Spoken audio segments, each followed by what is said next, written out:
Quand tu as l'impression que tu perds le contrôle sur absolument tout, c'est en plein ce qui est arrivé au personnage du livre que je vais vous parler aujourd'hui. Alors, Meurtre et petite bouchée de Martine Labonté-Chartrand, publié aux éditions JCL. Alors, un livre absolument captivant. C'est le premier je vais dire, d'une série de meurtres et petites bouchées.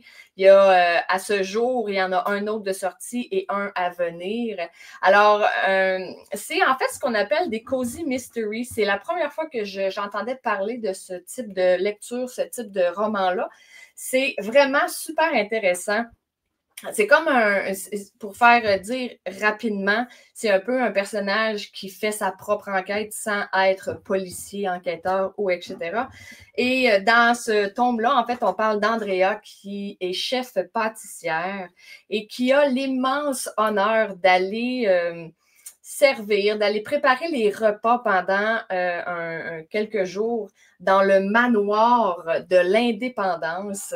Alors, il y a une actrice et une auteure américaine vraiment de renommée, Julia Clark, qui a décidé en fait de la mandater des repas pour les membres de sa famille qui se rejoignent au manoir. On ne sait pas trop pourquoi en fait. Et Andrea va le savoir assez rapidement que c'est les membres d'une même famille, mais qui semblent tellement loin l'un de l'autre en même temps, des personnalités absolument différentes.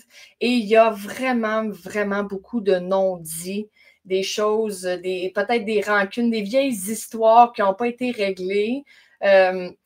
Des émotions qui n'ont pas été mentionnées, évoquées. Avec le temps, ça refoule et ça fait des désastres.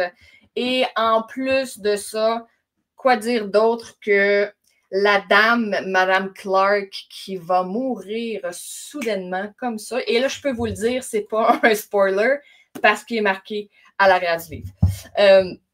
Alors, Madame Clark qui va mourir soudainement alors qu'elle est en train de manger une petite bouchée.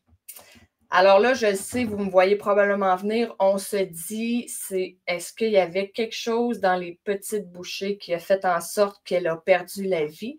Et là, Andrea s'en veut énormément, elle se sent responsable du décès de la madame. Et là, bien évidemment, c'est elle qui est quand même responsable de faire les repas pendant le reste du séjour. Les gens ne veulent plus manger ce qu'elle fait. C'est un vrai désastre. Et les choses s'empilent les unes après les autres. On tourne les pages et on est tout le temps surpris parce qu'il y a toujours quelque chose de nouveau qui s'ajoute. Et pour ceux et celles qui me suivent depuis quand même un petit bout de temps, vous savez que dans tout ce qui est roman policier ou enquête, je me fais un devoir d'essayer de trouver le coupable et je me fais un devoir de jamais réussir. Et je vous avoue là, que dans la lecture de Meurtre et Petite Bouchée, j'étais vraiment mélangée. Martine a vraiment réussi à me faire douter d'une personne pour après ça rajouter certains détails sur une autre. Puis là, je changeais, je me disais, ah, mais ça doit être celle-là. Et là, il y a d'autres choses qui survenaient, ben là, c'est elle. Jusqu'à un moment donné, honnêtement, j'ai arrêté de chercher parce que j'avais soupçonné tout le monde. Je pense que tout le monde avait été au moins coupable une fois dans ma tête et j'avais toujours pas trouvé la bonne personne. Donc, je me suis dit, je vais juste laisser aller jusqu'à la fin de ma lecture pour savoir qui est le ou la vraie coupable. Alors, c'est vraiment très intéressant. Donc là, on voit vraiment Andrea qui cuisine. Les Clark qui sont, mon Dieu, comment dirais-je, désagréables pour la plupart, vraiment désagréables. Et là, ben, là-dedans, il y a son copain il y a certaines tensions qui vont apparaître. Il y a l'enquêteur qui, tout bonnement, on se demande, il est rendu où. Il y a des cachettes secrètes qu'on se demande